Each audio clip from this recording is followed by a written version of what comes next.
Welcome to the Gay Therapy LA Podcast, the show that empowers gay men to live their fullest, healthiest lives.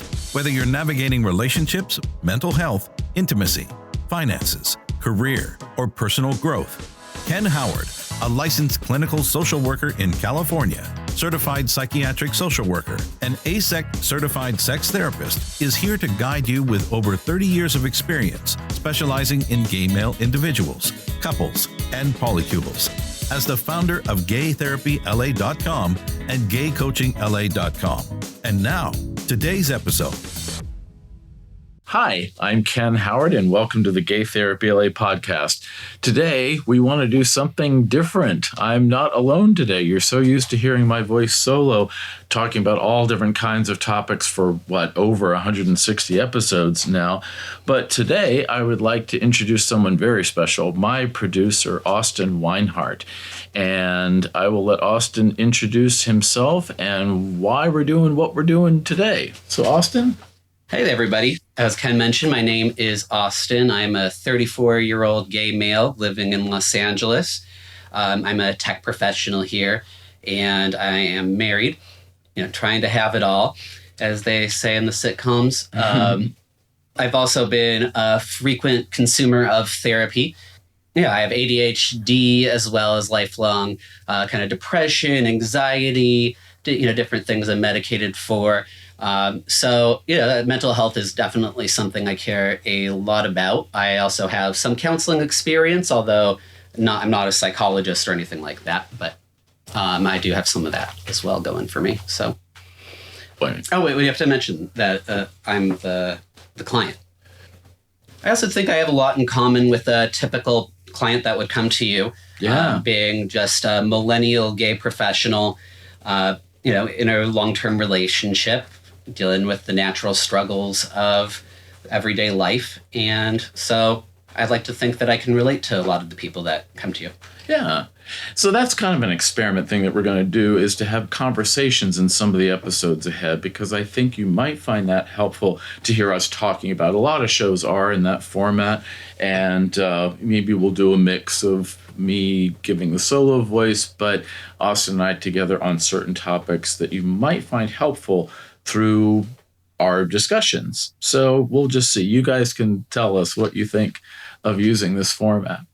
So another thing we wanted to do today was actually, we're moving forward in a new format, but we want to go backwards a little bit. We want to talk a little bit about who I am and the purpose of the show and some of my background. You hear all the different topics, in 160 episodes, but I've gotten some feedback lately about the basics. There's a bio for the show and stuff like that, but we haven't really had a conversation about who I am, what I do, and what's kind of behind the rationale or I can't speak French, raison d'etre of the show. You French speakers can kill me. But what is the purpose behind the show? So we thought that we would have Austen kind of interview me and talk about, why are we doing this? Why are we doing the Gay Therapy LA podcast? All right. So who is Ken Howard? Let's start with the very basics. So, my name, Ken Howard, not to be confused with the actor of that name. I used to get that a lot. Ken Howard, the actor, was a Broadway star who was Thomas Jefferson in the musical 1776. He was on television as the White Shadow, about the white basketball coach at a mostly black high school in the 70s. He did some other ones. He was president of the Screen Actors Guild for a long time. And I did meet him once. We were on the same plane, and they tried to put him in coach, and he was like, I don't think so. So anyway, we met at the gate. We met at the baggage claim and kind of talked. But we're no relation. We talked about our family history. So we have the same name, but we got confused for a long time before we actually met. But me, Ken Howard, I'm a licensed clinical social worker in the state of California. Psychotherapists in the United States are licensed in every state, a license to practice. And it's designed to protect the public from unscrupulous practice. And so therapy is heavily regulated, just like a doctor or surgeon or veterinarian might be heavily regulated to protect the public. Even a hairdresser is regulated so they don't burn your hair off. So I'm a licensed clinical social worker. Other types of therapists in California might be the licensed marriage and family therapist, the licensed psychologist, the licensed educational psychologist, the licensed professional clinical counselor, the PsyD. There's different disciplines of mental health professionals. Certainly psychiatrists. Psychiatrists are a type of MD, just like a dermatologist or a cardiologist is a type of MD physician. So there's different disciplines, and they all get a little confusing because they start with that PSY prefix. But I'm a licensed clinical social worker in California. I'm also an ASECT, the American Association of Sex Educators, Counselors, and Therapists, certified sex therapist, which was an 18-month program in how to help people with sexual issues, people of all kinds, but of course, my focus on gay men. And I'm also a retired adjunct associate professor from the University of Southern California and their Graduate School of Social Work. I taught a course on couples therapy, one on LGBT issues, and one on psychotherapy technique that was based on the psychotherapy models that have been shown in research to be what's called evidence-based practice, means that research shows that they're actually effective. They're not just kind of guessing at it. And what else? Activist, author. There's a lot of activism in my work. You probably can tell. I'm very opinionated about advocating for gay men's mental health and well-being, and certainly civil rights, particularly, gay men, all LGBT people living with HIV, as I have been for 34 years. And of course, broader minority civil rights as well. So those are all the things that I do and have done for a long time now, 33 years in 2025. So that's kind of the start of who I am and why I do this. So let's go back to the beginning, where you grew up. What was your journey that got you to where you are now? I grew up, I'm kind of the suburban white boy. I grew up in the suburbs of Washington, D.C., areas called Fairfax and Arlington. I was a theater kid. I went to kind of a theater magnet high school, the W.T. Woodson High School, which is now changed name, is because W.T. Woodson was a segregationist and it was this big controversy. But anyway, the Woodson High School in Fairfax, Virginia. And then I came out to LA to attend UCLA at that time in theater, because my great aunt was Esther Howard, an actress who was on Broadway from 1914 to 1929 in a series of musicals and plays. And then in 1930, when they were kind of importing actors and actresses who could talk for talkies, she started doing talkies, and she made 115 films between 1930 and 1952, and she died when I was a baby. And one of my prized possessions is a letter that she wrote to my dad when I was born. And I followed in her footsteps for a long time with a lot of family encouragement that, what the hell, we had one actor in the family, might as well have another. But then, through UCLA in the early 80s, the AIDS crisis really started to intensify. And I was going out on things like Burger Boy commercials and stuff like that. And I couldn't do it. I thought it was superficial. I had to do something. I had to do something about contributing to the AIDS crisis. And so I was a little too not so hard sciences. I made good grades, but not great, not enough to go to medical school. And so I couldn't really be a doctor, and it would take too long. So I was going to be a mental health professional. And around that time, I was diagnosed with HIV. I didn't think I'd live through a 5-year PhD program. So I changed it to a 2-year MSW program, Master of Social Work at USC, where I later taught, and got involved because I couldn't not get involved. I had to do something. I had to help my gay brothers who were dying all around me, and including the threat of me dying. In the early 90s, when I was diagnosed at 26, I worried whether or not I would outlive my 92-year-old grandfather. Wow. That was kind of a mindfuck. But but I did outlive him. Sorry that it wasn't longer, because he was a great guy.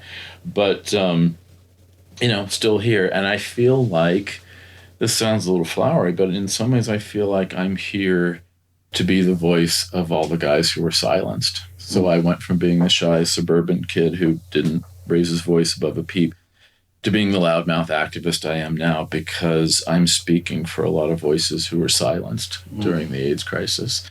And I promised some of them that I would speak when they couldn't anymore. Wow. So the fight goes on. AIDS has been stabilized so much. We're so grateful for that. But the fight's not really over.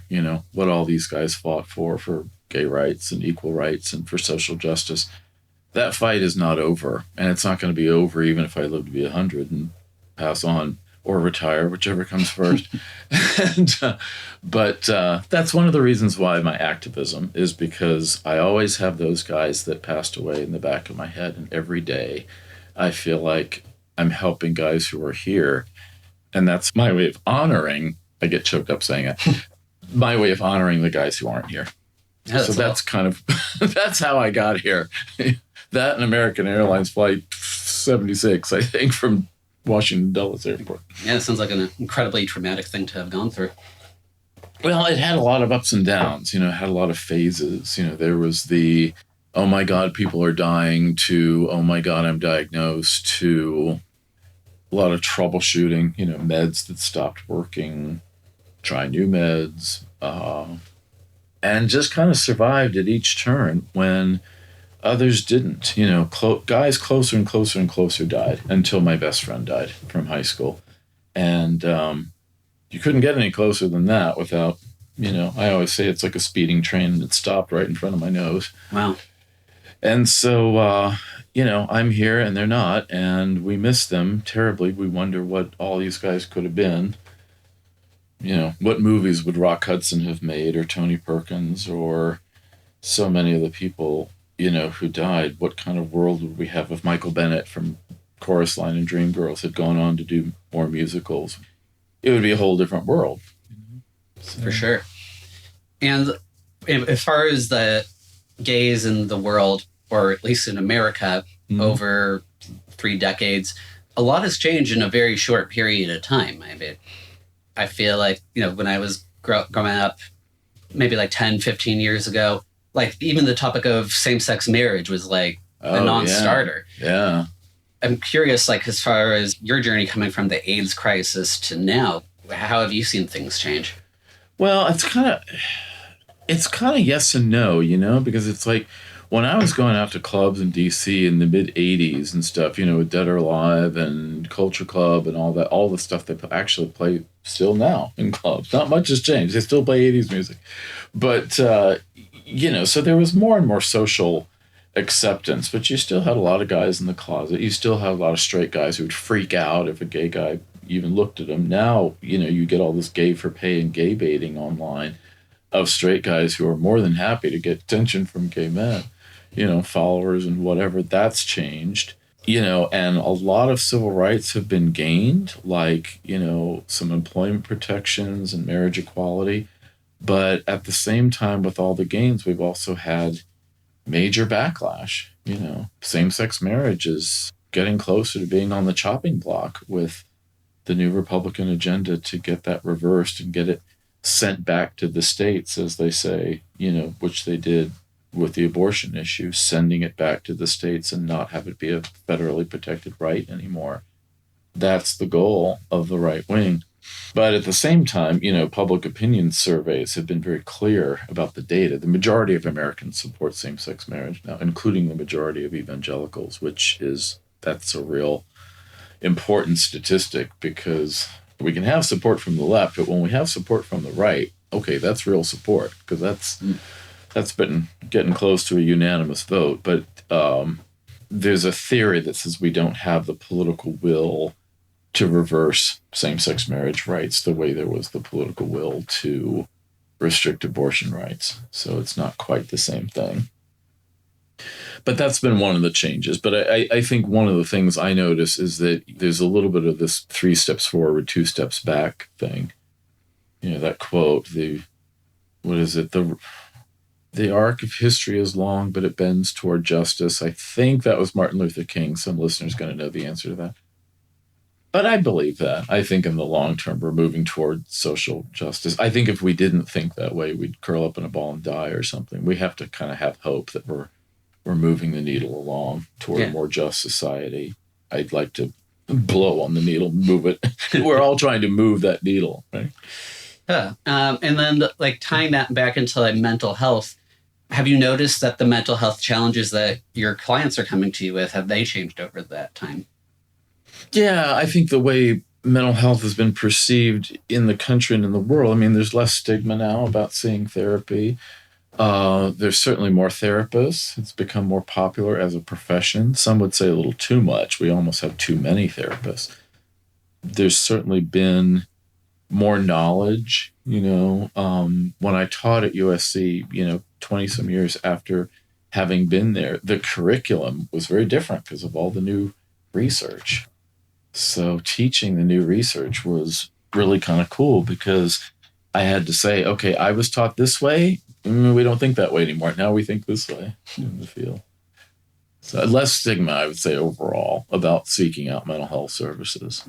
And also the diversification, different therapy techniques. And I think, the diversity between things like therapy services and coaching services. That coaching services has emerged since I started as a professional. And that leads me into what I wanted to talk about with you next was your approach to therapy and coaching. Well, I think, therapists are taught different therapy techniques at each school. And so how you're taught depends on the school you go to and what they're choosing to teach.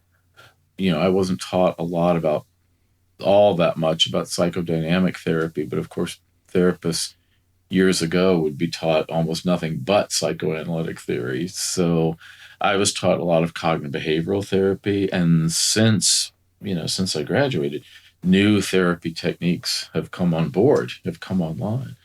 Some of it is real progress, and I think some of it's hype. Some of the stuff about EMDR, eye movement desensitization, and reprocessing, some of that's legitimate. It's been found in research to be really, really helpful, and some of it is questionable. Does the addition of eye movement really contribute to trauma processing? Some would say yes. What do you mean? Other people would say, not really, and they would be critical. Things like EMDR were invented by a woman named Francine Shapiro, who was an author and an entrepreneur. Therapists can be entrepreneurs with their school of therapy. And so they sell books and they sell seminars and they sell trainings. And what's the key word there? They sell. They're making a living that way. And that's fine. I mean, I have a book. I make a living by selling knowledge and information and stuff like that, not to that extent of a therapy model.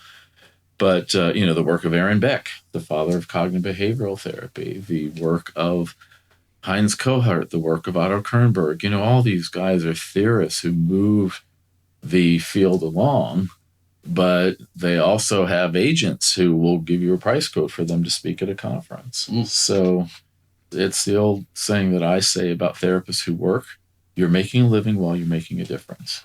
And for the person who may not know what cognitive behavioral therapy even is, how would you explain that? I would say, it's a link. It's, cognitive means fancy word for thinking, cognition. Behavioral would be, of course, what a person does with their voice and their hands and their feet and their feelings. And therapy being, in a therapeutic process with the idea that our thoughts lead to our emotions and our emotions lead to our behavior and our behavior creates the world around us. So as Louise Hay, one of my favorite New Age authors, used to say that sometimes it's just a thought and a thought can be changed. So a thought like, I'm no good because I'm gay.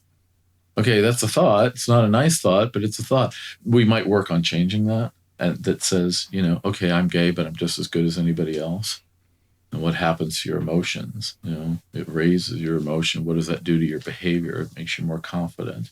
What does being more confident do? Maybe it means that you go to law school instead of thinking you're not good enough to go to law school. So would you say that it's more focused around your thoughts and behaviors and less about, I didn't get enough attention from my parents growing up? Yeah.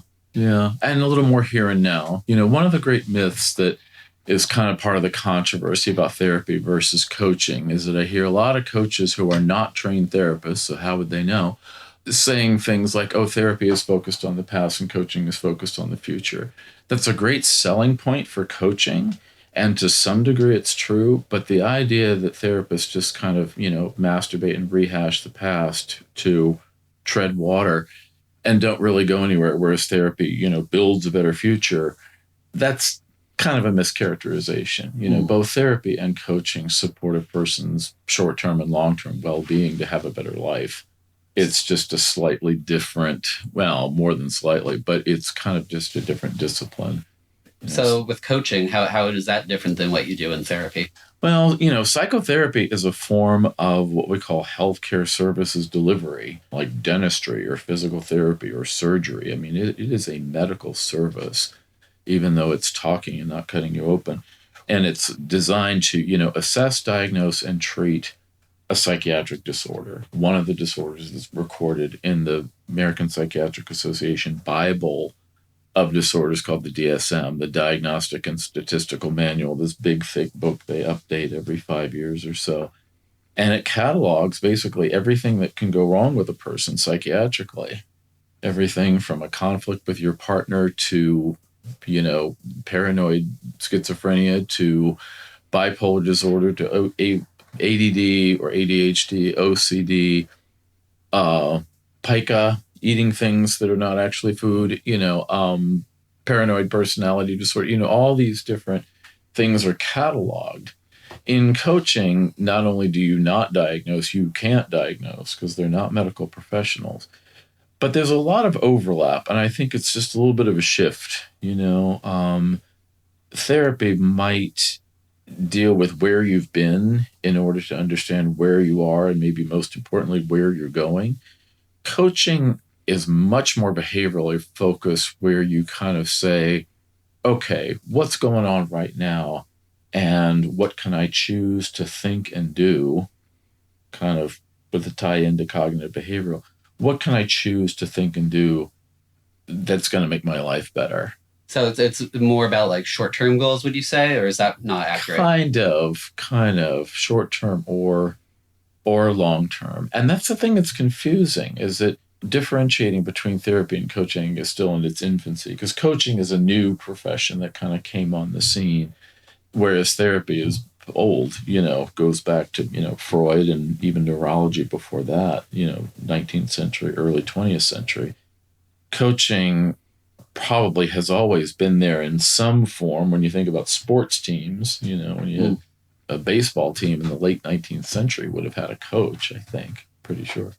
So, sports have always had coaches about the idea of somehow improving your performance for a better outcome, whether it's winning the game or being a better athlete or winning a gold medal at the Olympics, which goes back to, ancient times.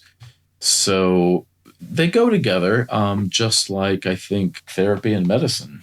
When I do sex therapy and somebody's having erectile problems, okay, is that because they're anxious when they're with a partner, or is that because their blood flow to their penis is not quite doing what it should and an MD urologist has to intervene with a medication? So for a guy to have a good erection, have a good old time sexually, is that the role of the therapist or the sex therapist or the urologist or the endocrinologist? Maybe it's everybody. Yeah. And like on that subject of sex therapy, because I feel like there's not a lot of common knowledge about sex therapy. I didn't really know what it was until that Netflix show, Sex Education, came on, which I'm sure is not a documentary. But like before then, if I heard sex therapy, I was thinking more like what a sex surrogate does, where they're like in the bedroom with you, telling you, hey, different angle there. So see, a sex surrogate, and that's very controversial because, technically prostitution, I hate that word, is illegal, or being an escort, which is kind of a not very enforced crime. And, it's controversial because historically the oppression of women who've been enslaved, trafficked with pimps, and it's a form of very misogynistic exploitation of women as sexual slaves or objects. There's kind of a male equivalent, particularly with underage boys, which is a social ill. But And there's even sex workers who have a therapeutic angle to them. A sex worker might work with a guy who's been injured catastrophically in combat in Iraq, and he's learning how to be sexual again with a different change to his body after an injury. But a sexual surrogate is a little more formal. They have a formal training, but it does incorporate elements of being an escort because it's actual sexual contact. In psychotherapy, in every state, part of the licensure is an extremely strict legal admonishment against it does not involve sex. The California Department of Consumer Affairs and the Board of Behavioral Sciences that governs therapists in California has a brochure that just simply says professional therapy never includes sex. You can't be a therapist and someone's lover. It's drastically illegal because it can cause harm to the client. Right, they're emotionally vulnerable. And yeah. And that's, any kind of dual relationship. If I work with a house painter as a therapy client, I can't hire him to paint my house, because what if you hire him and he does a bad job and then I'm mad at him because he did a bad job and yet I have to be his therapist? That's not fair to him. Yeah, it's a bad dynamic. Yeah. So there's a lot of kind of healthy boundaries in there that are designed ultimately to protect the client. So we know what sex therapy isn't, but what is it? Well, it's a form of talk therapy. Most people don't realize that therapists, including marriage and family therapists, get drastically little sexuality training. They're not trained in how to troubleshoot sexual issues within couples or other kinds of relationships, because I work with thruples and polycules. So things like treating desire discrepancy between partners in a relationship, treating erectile dysfunction, treating premature ejaculation. Some of that gets into the medical because a doctor like a urologist would want to weigh in on that. But what if the plumbing's fine, the blood flow is fine, the hormones are fine, and it's about the person's anxiety? All right, that's not the urologist's job. That's the sex therapist's job. So there's a division of labor in how you troubleshoot sexual problems with the idea that quality of your sex life is part of your quality of life. Right. Your ability to sleep comfortably, your ability to pee and to poop and to eat and to drink and to walk and to talk. And some people can't do those things. They can't walk or talk or whatever. But ideally in this life, we would have a fairly robust sexual expression, gay, straight, bi, whatever. And when something gets in the way of that, who do you go to? You have to have somebody that you trust to talk frankly about, icky subjects, like penises and orifices. Most therapists either can't talk about that or they don't want to. They get icky. They're like, ooh. So there is no ick. If somebody says, well, I'm really upset because I had a date and this guy was fucking me and I ended up kind of messy and I didn't realize because I thought I hadn't eaten all day, and then what do I do? And I'm so embarrassed and now I want to see this guy again and I really like him, but what do I say to him? All right, that's okay to say to me. Whereas, if you say that to, Ida Greenberg in Encino, some straight lady, she's going to be so distracted by the fact that you're fucking someone's ass that she's not going to be able to help you as well as a gay man who knows all about it, and probably did it in the recent past.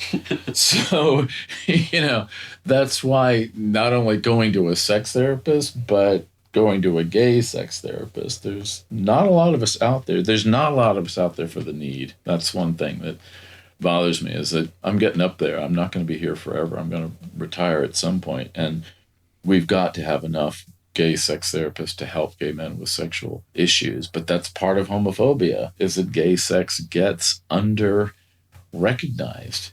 Women's sexuality gets under-recognized. Shut up. I'm just here to make babies with you, wife. That's the old-fashioned sexist view. But gay men have a very similar thing where gay men get a lot of messages that their sexual activity and their sex lives aren't as important as the sex lives of straight men. Because we're not making babies. Well, not all straight people make babies either, but they still have important sex lives. My big thing is providing a comfortable space where guys can bring topics to me that they don't need to feel embarrassed or ashamed about. Yeah, I think that's huge. Yeah. I'm proud of that. I really am. Because to be that kind of a resource, when that resource is fairly rare, I'm very proud to be that and do that. And so thinking about both with relationship therapy or couples counseling, Yeah. if you will, or sex therapy. How are they different, would you say, for gay men than they are for other populations? Well, I've done a couple of blog articles on the differences between gay and straight relationships in general, and I think a lot of it comes down to gender compounding. When you have a man and a woman in a relationship, you've got this Mars Venus thing where in general men are this and that and women are this and that, even though we've got to be careful about that because that gets into gender stereotypes, so that's not always so.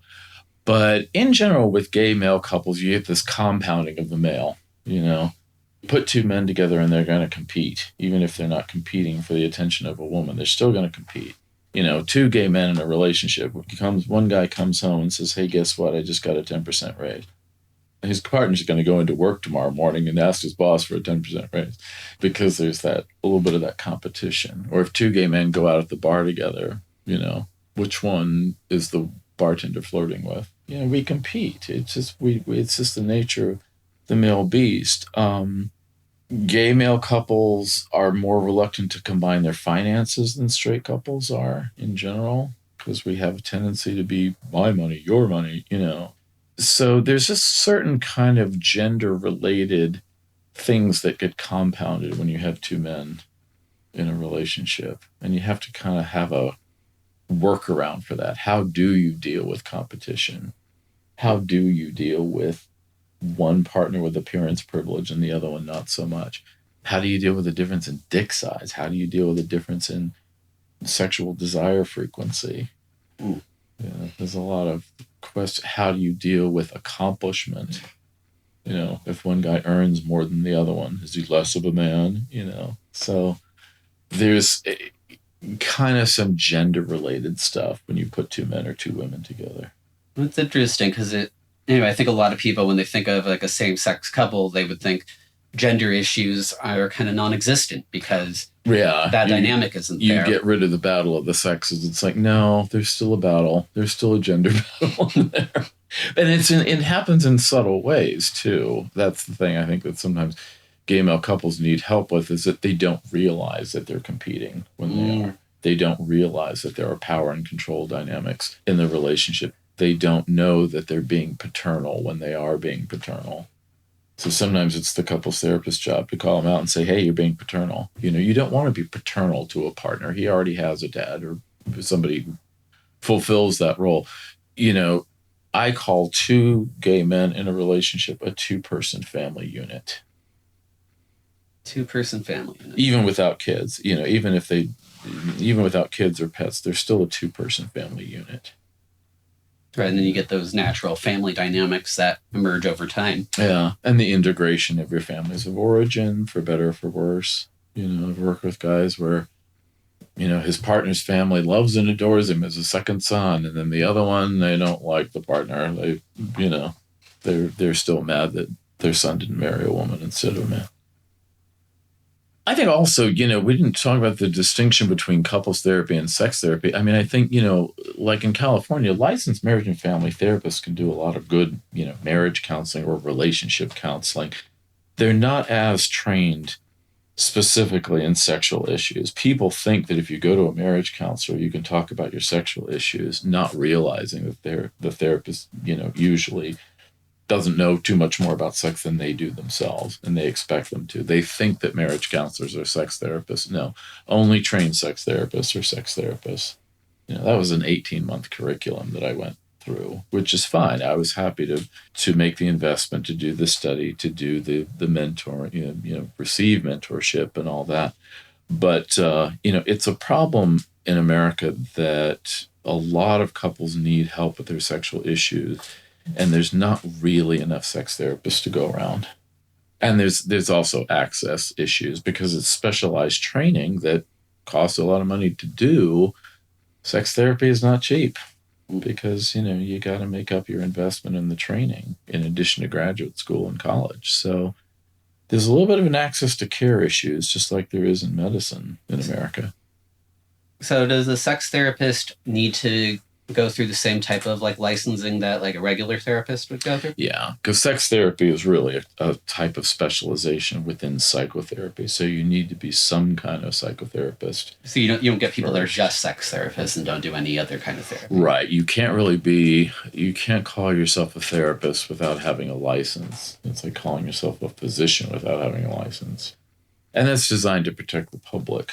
Yeah. You don't get to call yourself that unless you've done the work. Therapists are a lot of work because, you can't be a high school dropout. You have to either complete high school or have a GED. You have to have a bachelor's degree in order to go to grad school. You have to go to grad school in order to have a graduate therapy license. So, any therapist that you see, you're talking about somebody who's had at least 6 years of higher education after high school. That's not nothing. No, definitely not. That's a lot. That's how many thousands of hours of lecture and how many thousands of pages of reading and how many hundreds of pages of writing papers is that? It's a lot. It's not just sitting and talking, which people tend. It is sitting and talking, but it's sitting and talking with thousands of hours of training behind it. Right. And speaking of relationships, you've been in a relationship for a long time. I know a lot of gay men want to have long-term relationships. It's not every gay man's goal, but a lot do.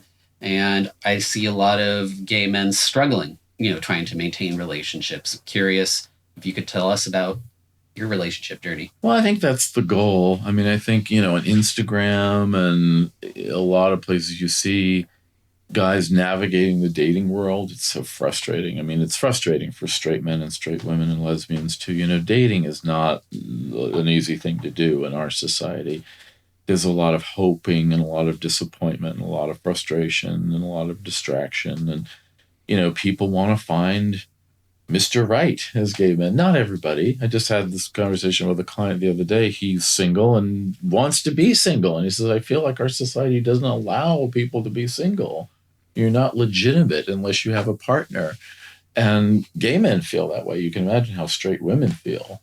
Straight women are kind of denigrated if they're not also a wife and mother. If they don't have validation from a man, then they're not as good. And that's such crap. It's so misogynistic because single women have value even if they're not wives and mothers, despite what J.D. Vance likes to say about women and their cats or whatever he was getting at.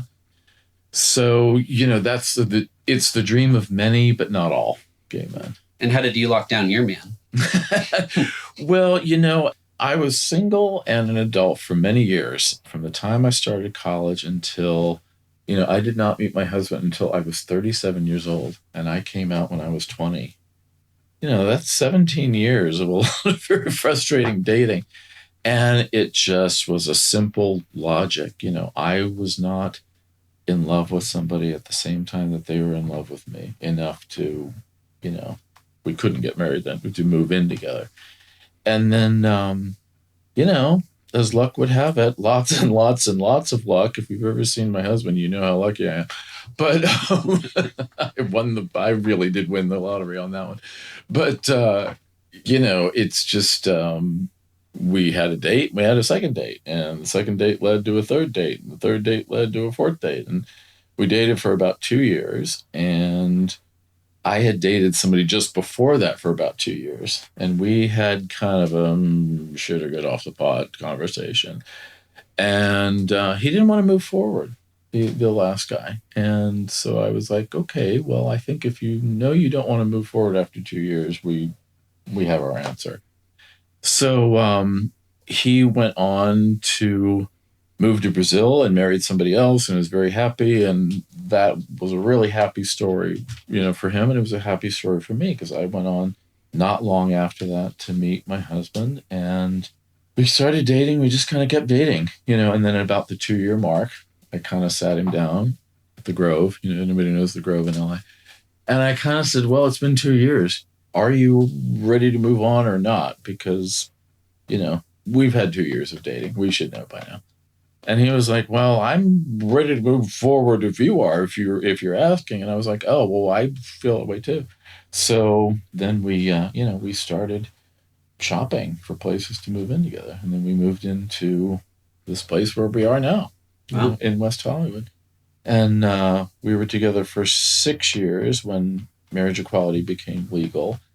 And we were thinking about all the legal rights, rights of survivorship and a lot of legal rights that came with getting married. We already felt that we were committed to each other and in love with each other and making our lives together. But we learned the legal implications of being married and all the civil rights that come with just being married, period, federally and state.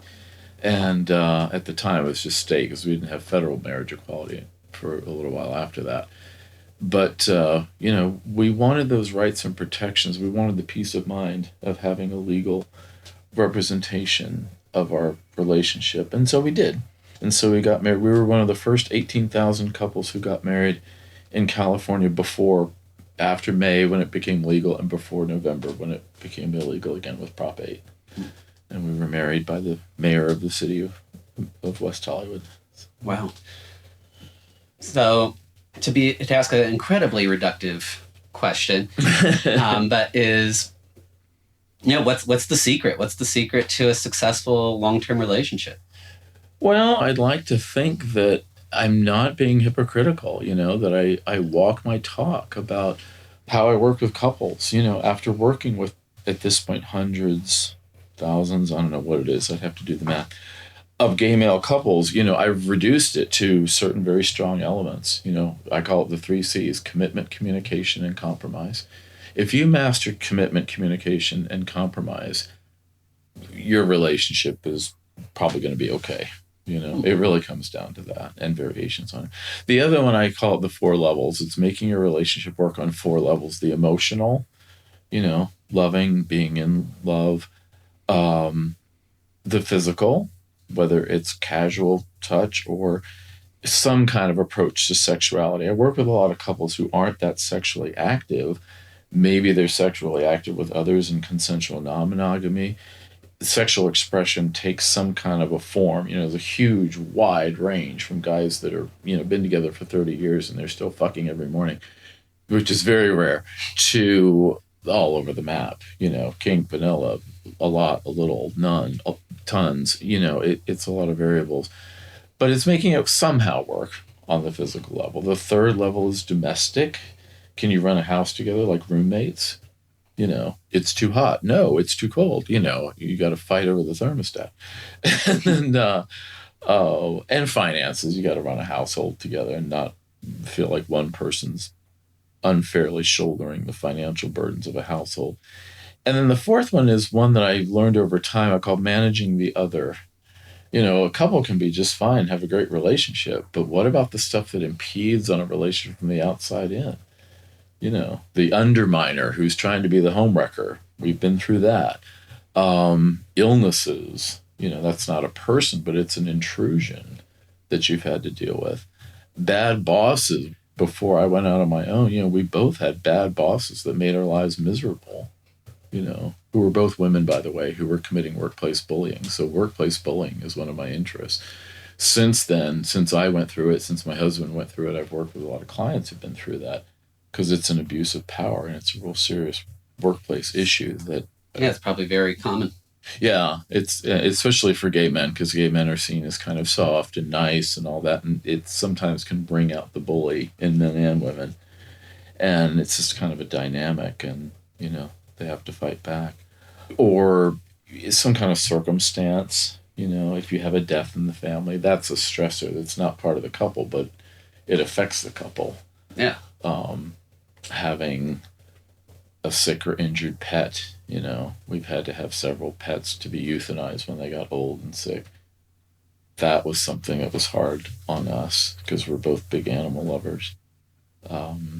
Household repairs, that's a stress on the relationship, even though it's, clogged sink, So sometimes easy solutions, but sometimes they're not easy solutions. If you have a major illness, that's not always an easy solution. Been through some of that. So, but it's just like the marriage vows say, for richer, for poorer, for better, for worse, in sickness and in health. There's a reason why those vows are so long, usually in the straight sense, but in the gay sense too, because it's true. It's not if you're going to have problems, it's you're going to have problems, but if you go back to commitment and communication and compromise, those problems are usually solved. There's very few unsolvable problems in relationships. There are some, which I've seen. Whether or not to have kids can be a deal breaker. An unacknowledged, unprocessed drug or alcohol problem will break up a couple faster than just about anything. Occasionally relocation. There's certain big lethal problems to relationships that have very difficult, if not no solutions. These are fatal flaws. As a therapist, do you ever have to tell couples that come to you, like, hey, you should probably break up. You guys are not good together. Probably in a nicer, more delicate way. We can't be that directive, because if I said, hey, you got to break up with this person, and then they do, they can sue me later and say, I'm miserable. How dare you tell me that? So you can't be that directive. They have to make up their own decisions. But I will kind of pull rank once in a while. I'll kind of say, look, guys, I'm twice your age. I've worked with thousands of gay male couples. You guys have what it takes to get through this, so don't give up hope.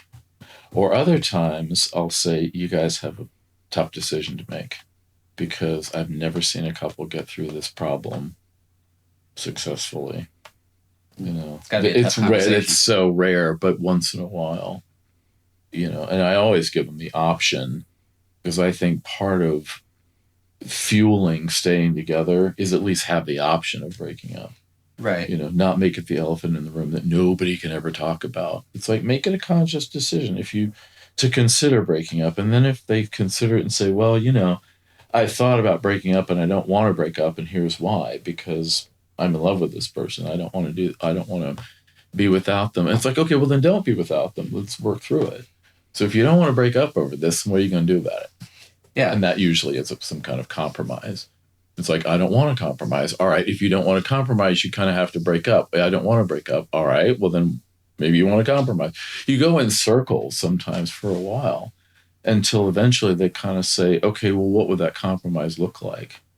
And then I might give them some hints and say, well, I've worked with 5 other couples over the past 20 years who've had this problem. And you know how all 5 of them solved it?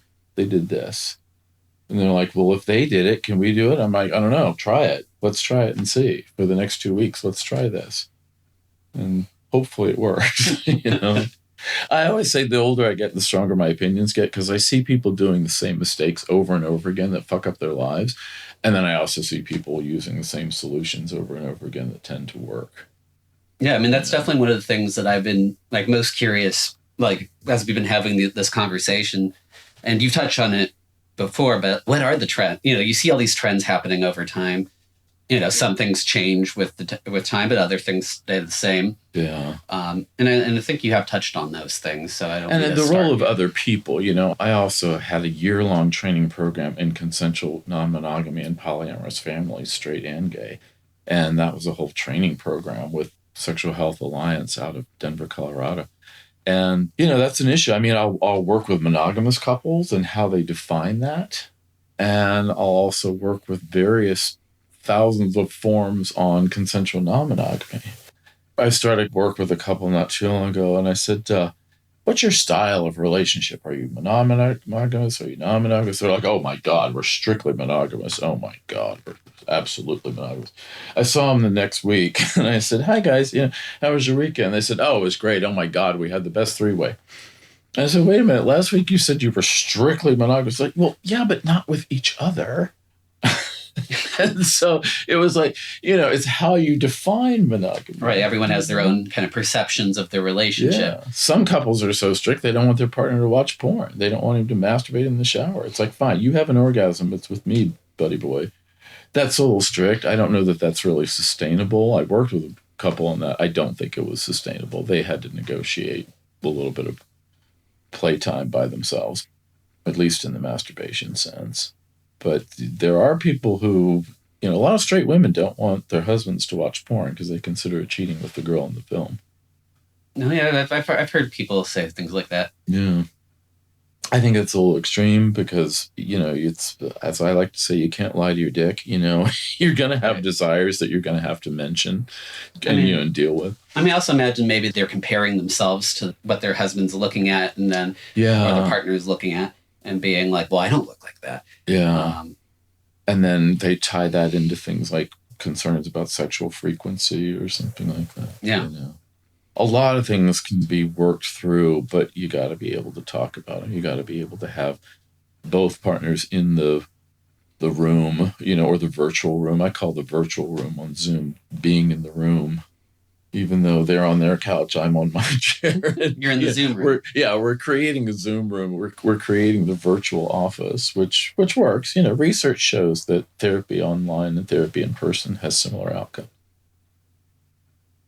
Well, let's see. Gosh, listeners are probably ready to go have a meal or something, so maybe we should finish up. But I think we've covered a lot. I think if there are things today that we did not cover that listeners are curious about, you can always email Ken at GayTherapyLA.com or Ken at GayCoachingLA.com.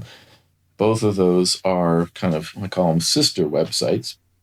Or you can always call or text me, 310-339-5778 in the United States, 310-339-5778. And if you have suggestions for future episode topics, we've done 160, but we could do 160 more, I think, if people want that many episodes. So if you have ideas or questions, feel free to let us know about those and let us know what you think about our conversational format and some of the ways that Austen and I both can help you.